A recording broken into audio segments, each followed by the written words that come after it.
Good evening, everyone.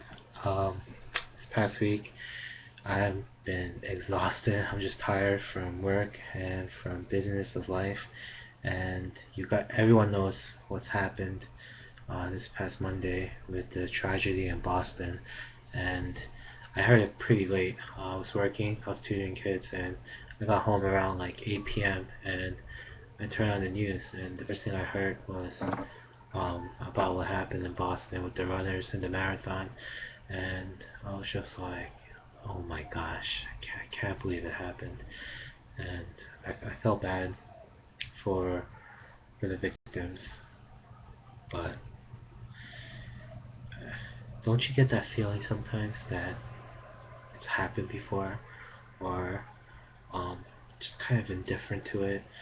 I don't know about you guys, but I feel like sometimes, not just to events like these, but sometimes even to our own sin, we become so indifferent to it or so cold to it that it's almost like I've been there, I've done that. I can't change what's happened, and I just want to encourage everyone tonight that there is hope because of Jesus Christ. And the verses that I'm going to share tonight, it comes from Micah chapter 7, and it starts from verse 18. It goes, "Who is a God like you, who pardons sin and forgives the transgression of the remnants of his inheritance? You do not stay angry forever, but delight to show mercy. You will again have compassion on us. You will tread our sins underfoot and hurl all our iniquities into the depths of the sea. You will be faithful to Jacob and show love to Abraham, as you pledged on oath to our ancestors in days long ago." That's the end of Micah chapter 7.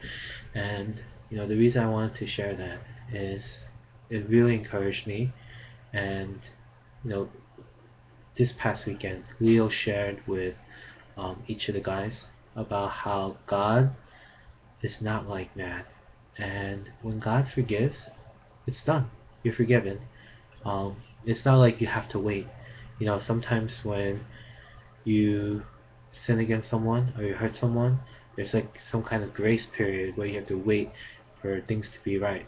But God promises the very first moment where you turn to Him and you say, "I'm sorry," you are forgiven. Immediately. There's no wait. It's a miracle. This verse says that God, He delights in mercy. He delights in forgiving us. He delights in showing us kindness and compassion. And if there's a single child out there who honestly comes before God and says, "God, I'm sorry," never, ever will God say, "You have to wait," or "You have to do this to be forgiven," or "I'll forgive you later." It's always, "I forgive you now," because of what Jesus has done for you. If you know Jesus and you are truly sorry, when you say that to me, "I forgive you. I love you. My son's blood covers you." And I just wanted that to be something that we think about tonight and this week, that we're forgiven, that we have a Father in heaven who delights to show us mercy, and He promises to throw our iniquities as far as the ocean. Though our sins are like scarlet, He promises to make it as white as snow. And I don't have the answers of why this tragedy happened, who caused it, or why it's even necessary.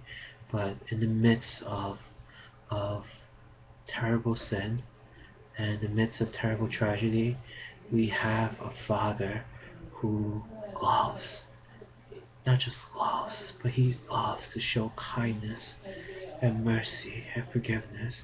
And the deepest tragedy is that His Son, His perfect Son, had to go to the cross to suffer for sinners like us. And we have a God who not just wants to forgive us, but He delights in it, delights in showing us mercy. And so I want to encourage everyone tonight to turn to Him, go to Him, see Him, know Him.